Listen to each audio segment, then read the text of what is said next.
The day of my sister's wedding began like something out of a magazine spread. Soft golden light spilling over the hills, a breeze that smelled faintly of roses, and a house so alive with activity it almost seemed to hum.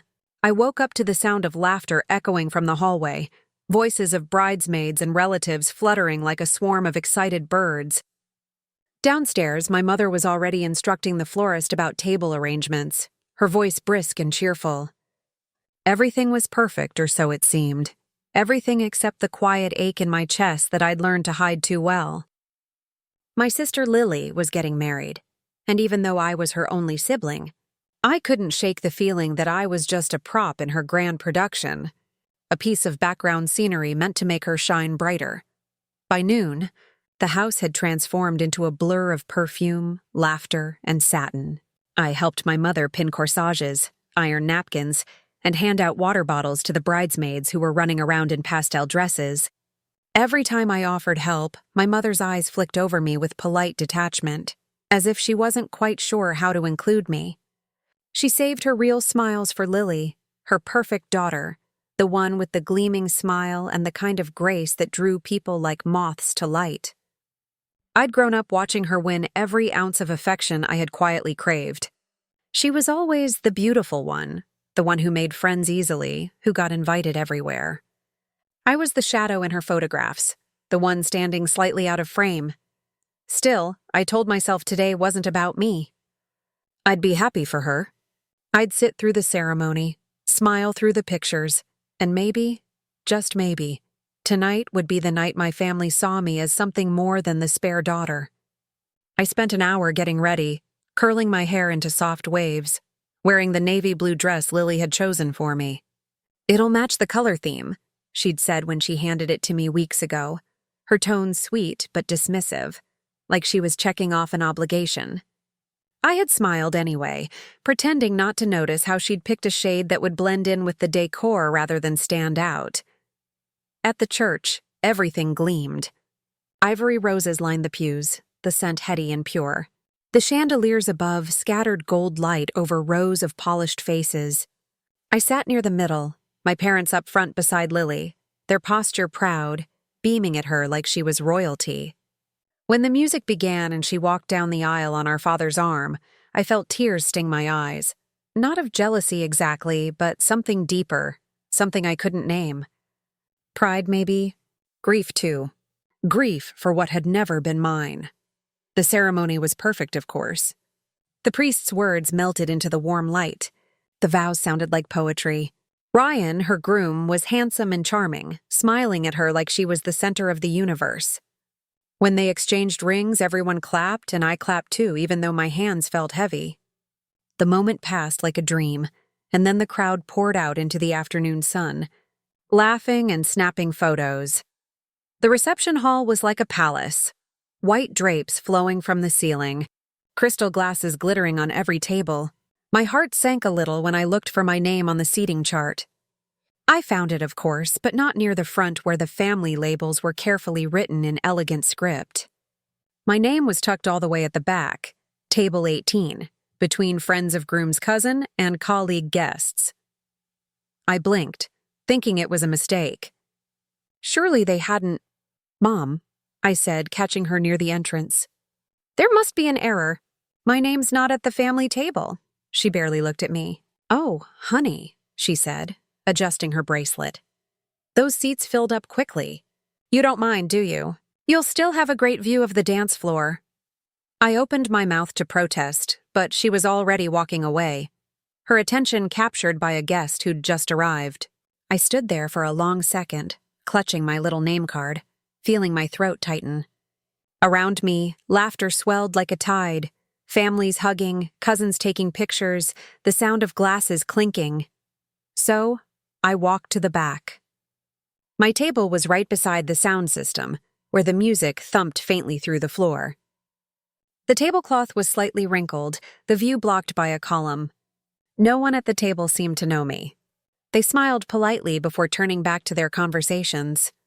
I smiled too, though it felt hollow. I told myself I didn't care. But when I looked toward the family table, my mother's silver hair glinted under the chandeliers as she laughed with my father, her hand resting proudly on Lily's shoulder. They looked like a painting of perfect happiness, and for a second, I wondered if they'd even notice if I disappeared. Dinner began. The waiters moved like clockwork, carrying plates that looked too perfect to eat. I poked at mine, listening to the toasts from afar. The laughter that followed each one echoed faintly across the room, and though I tried to join in, the sound caught in my throat. Around me, my table mates chatted about their lives, someone's promotion, another's upcoming vacation, but I might as well have been invisible. When the bride and groom took their first dance, the lights dimmed and everyone sighed at how beautiful they looked. I watched quietly, sipping champagne that had long since gone warm. The ache inside me deepened until it almost felt physical. I thought about leaving early.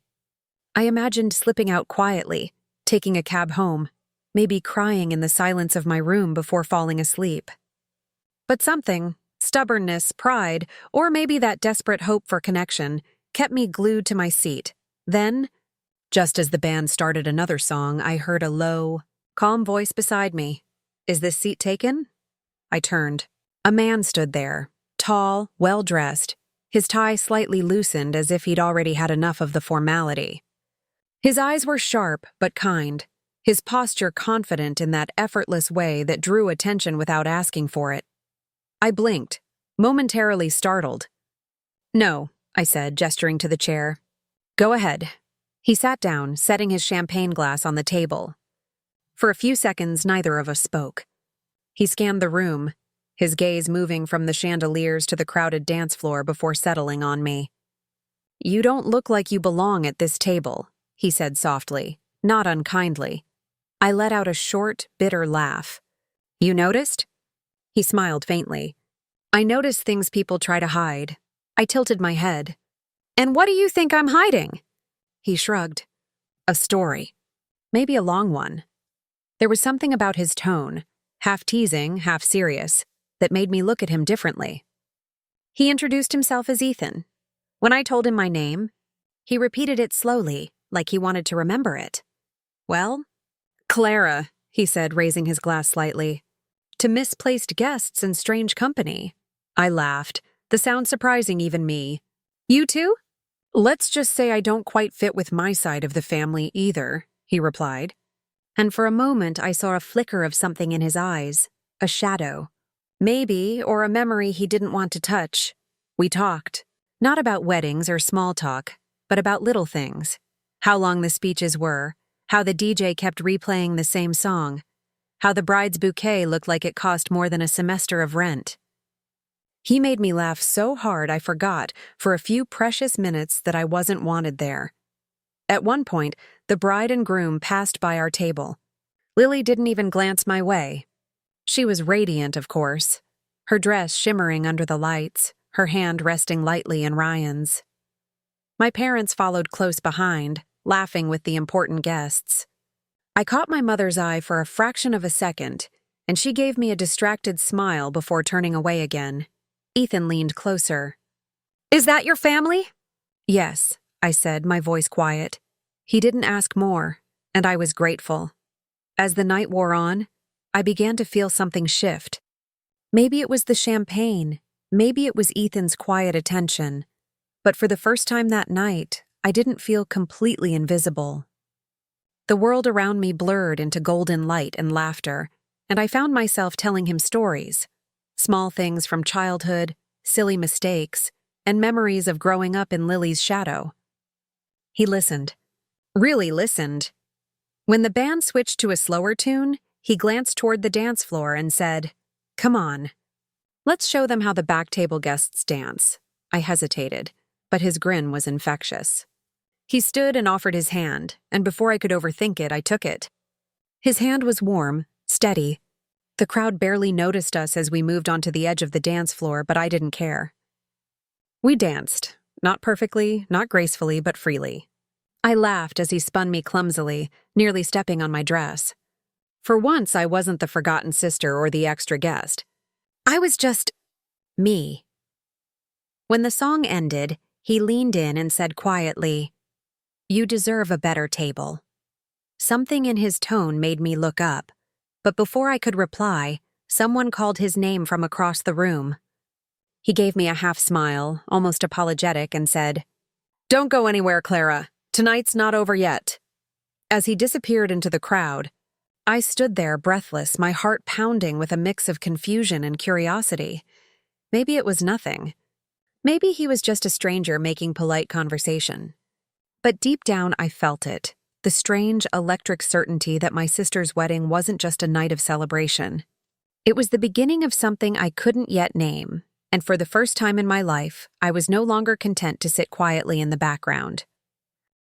The night air on the balcony was colder than I expected. It wrapped around my bare shoulders like a whisper, sharp and sobering after hours spent under the chandelier's glow. Inside, the laughter of the wedding guests felt distant now, muffled behind glass doors and layers of music. I stood there leaning against the railing, watching golden light spill from the ballroom windows, illuminating the courtyard like something out of a dream. But all I could feel was the hollow ache that came from pretending everything was fine. My family was inside, smiling, clinking glasses, and playing their perfect roles. And I was out here, half drunk on champagne and disappointment, wishing I could disappear into the night air. That's when Ethan joined me. He didn't say anything at first. The balcony door clicked shut softly behind him, and I could feel his presence more than I saw him. The faint cologne, the rustle of his suit, the quiet confidence that seemed to follow him like a shadow. He leaned against the railing beside me, his shoulder brushing mine just slightly. For a moment, neither of us spoke. The silence between us wasn't uncomfortable. It was strangely calm, as if he understood that words could wait. I exhaled slowly, trying to steady the thoughts swirling in my head. "You know," he said finally, his voice low and thoughtful. "You don't seem like the kind of person who enjoys pretending." I glanced at him. "And what kind of person do I seem like?" "The kind who notices too much," he said. "The kind who feels everything deeply, even when you wish you didn't." I wasn't sure how to respond to that. He didn't say it like a compliment, nor an insult, just an observation, one that hit too close to home. I smiled faintly. "That's oddly specific for someone I met 2 hours ago." He chuckled softly, his eyes still on the horizon. "Maybe. But you'd be surprised how much people reveal when they think no one's really listening." His words lingered in the air, and for the first time all night, I felt seen. Not for my name, not for my family, not as Lily's quiet sister, but as a person, flawed, overlooked, and quietly enduring. We stood like that for a while, watching the reflection of the ballroom lights flicker on the glass doors. I could hear faint applause from inside. A speech, maybe, or another toast. When I looked through the glass, I saw my father raising a champagne flute, his face lit with pride as he toasted to Lily and Ryan. My mother dabbed at her eyes, her smile tremulous and bright. It was a picture of perfection, and I was nowhere in it. "Your sister's lucky," Ethan said quietly, following my gaze. "Lucky?" I echoed, a bitter laugh slipping out. "She's beautiful, adored, and about to start her perfect life with her perfect husband. She's not lucky. She's the chosen one." He turned to face me fully now, his eyes studying me in the dim light. "And you're the one who got left out of the story." I hesitated, the truth of it too raw to deny. "That's about right." For a moment, I thought he'd leave it there. But then he said almost casually, "You know, I wasn't supposed to be here either." I frowned, glancing up at him. "What do you mean?" He took a sip from his glass before answering. "Ryan, the groom, is my cousin. We used to be close back when we were kids. Then there was family trouble, let's call it. I wasn't invited tonight. Came anyway." My curiosity sparked. "You just showed up? At your cousin's wedding?" He smiled faintly, his expression unreadable. I wanted to see if he'd changed. If any of them had. "Let me guess," I said softly. "They didn't." His chuckle was low and humorless. "You could say that." For a while, we just watched the lights together, the night thick with unspoken things. There was a strange sense of kinship forming between us. Two people on the outskirts of celebration, bound by silent disappointments. After a few moments, he said something that made my heart pause. Your parents, did they ever tell you why they favor your sister so much? I blinked, caught off guard. That's random, he shrugged, though his tone was deliberate. Maybe, but sometimes favoritism isn't about love. Sometimes it's about guilt. Guilt? I repeated, my voice sharp with confusion. What are you talking about? He hesitated, as if weighing his words. I don't want to ruin your night, he said carefully. But I think there's more to your family's story than you realize. My pulse quickened. Ethan, what are you trying to say?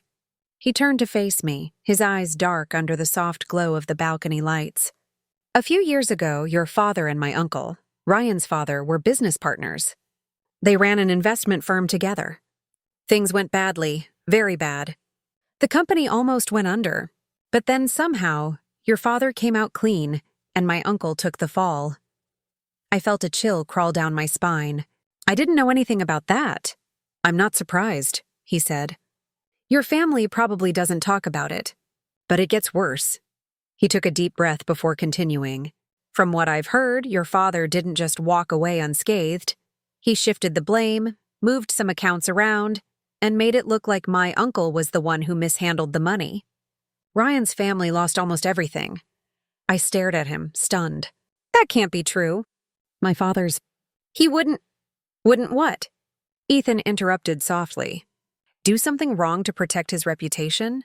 To protect his golden daughter's future? The words hit me like a blow. Why bring my sister into this? I asked, my voice trembling. He looked away, jaw tightening. Because I think she knows. And I think Ryan knows too. Their engagement? It's not just love, Clara. It's leverage. Your family owes them. This marriage might be how they're settling the debt. My mind spun. The air around me felt heavier, colder. I gripped the railing, my fingers trembling. You can't just drop something like that and expect me to believe you. Ethan nodded slowly. You're right. You shouldn't just believe me. You should ask them yourself. I swallowed hard, trying to steady my breathing. Why are you telling me this? He met my gaze again, his expression softer now. Because you don't deserve to sit at the back table, wondering why you're never enough. You deserve to know the truth. Before I could respond, a sudden noise from inside broke the moment. A sharp gasp, then a wave of commotion. The music stopped abruptly, replaced by the sound of chairs scraping against the floor. I turned toward the glass doors, my heart lurching. What's happening? Ethan followed me inside. Guests were standing, craning their necks toward the head table. My mother was kneeling beside someone, my father, who was slumped in his chair, clutching his chest. Waiters rushed forward and someone shouted for a doctor. The bride's face was pale, tears streaming as Ryan held her close. The whole room erupted into chaos. I froze, unable to move, my mind reeling. Ethan's words still echoed in my ears. Favoritism hides guilt. Then I looked beside me, and he was gone. Completely gone. No trace of him, no shadow in the crowd. One moment, he had been there, his presence solid and grounding, and the next, he'd vanished like smoke. I scanned the room frantically, my heart pounding harder with every second. But all I saw were panicked guests and the flashing red lights of an ambulance arriving outside. Hours later, after paramedics had taken my father away and the guests had been sent home, I sat alone on the steps outside the hall. My dress was wrinkled, my makeup smudged. The night had gone from surreal to unbearable in the span of a heartbeat. I didn't know what to feel. Fear, anger, confusion. Maybe all of them. When I finally checked my phone, I noticed a new message. Unknown number. My breath caught as I opened it. Sometimes the truth shows up uninvited. E? I stared at the screen until the words blurred. Who was Ethan, really? A guest who crashed the wedding? A bitter relative seeking revenge? Or someone who knew something I didn't? Something that could tear my family's perfect image apart. As dawn began to break over the city, one thing became certain. My life, and everything I thought I knew about my family, had just changed forever. And somehow I knew Ethan wasn't finished with me yet. The morning after the wedding felt like the world had lost its color. I woke to a room still littered with the remnants of celebration, my bridesmaid's bouquet, a pair of shoes kicked carelessly in the corner, the faint scent of lilies and perfume lingering in the air. Yet everything that had glimmered the night before now seemed dim, tainted by the confusion that gnawed at my chest. My head throbbed from too little sleep and too many thoughts.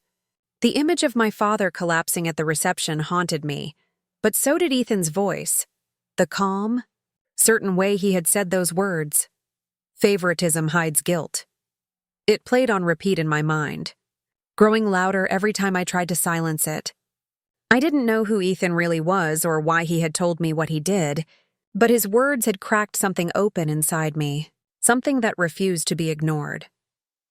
I spent the morning scrolling through old articles, the kind no one in my family ever talked about. It took hours, but I finally found what I was looking for, buried in the archives of a local business journal. Rosen and Hale Investments faces bankruptcy, blame placed on partner mismanagement. My heart began to race as I read the details. My father, Thomas Hale, had once partnered with Martin Rosen, Ryan's father. The company had gone under after a series of mysterious financial losses. The article mentioned legal investigations, but they had been quietly dropped. My father's name was cleared completely, while Martin Rosen had been forced to resign, his reputation in ruins. I clicked through link after link, my fingers trembling. It was all there, the collapse of the business, the bankruptcy filings, the sudden disappearance of certain documents. But then I found something strange, an old PDF from a government record database listing the investors who had been reimbursed when the company fell apart.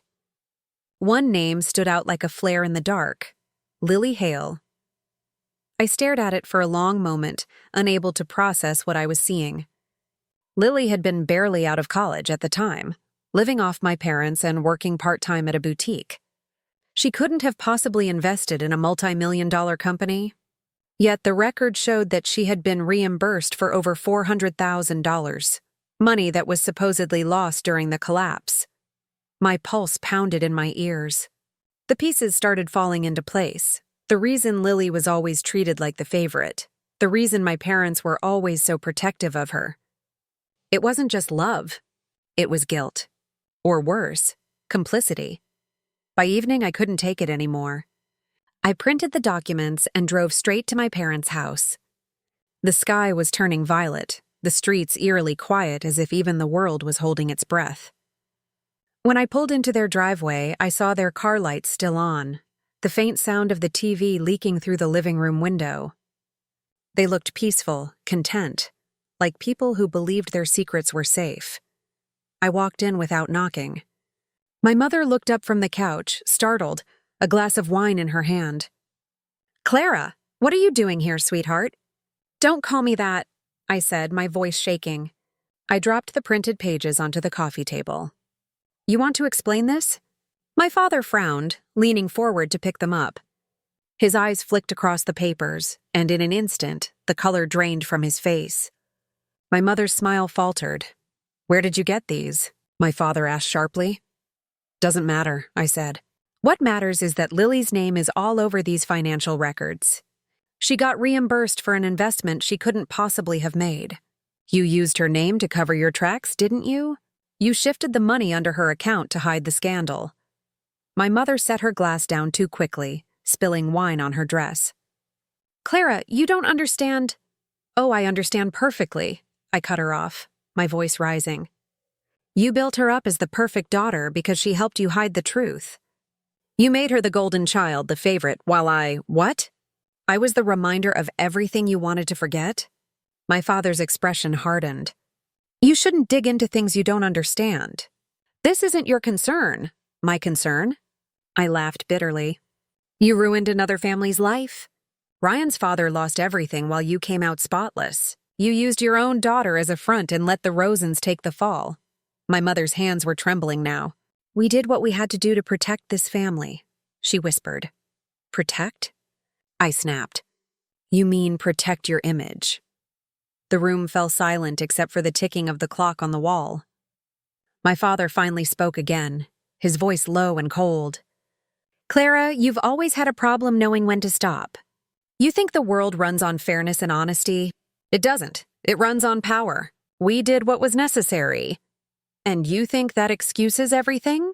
I asked, tears burning in my eyes. You think betraying your partner, lying, using Lily as a shield, that's what family is supposed to mean? My mother looked like she might cry, but my father only stared at me with that same detached authority he had used my whole life to make me feel small. You've always been too emotional, he said. Too idealistic. That's why you'll never understand. Something in me broke then. I realized that no matter what truth I uncovered, they would never admit the wrong they'd done. Their version of love had always come with conditions: obedience, silence, and the willingness to play along with the illusion of perfection. I turned toward the door.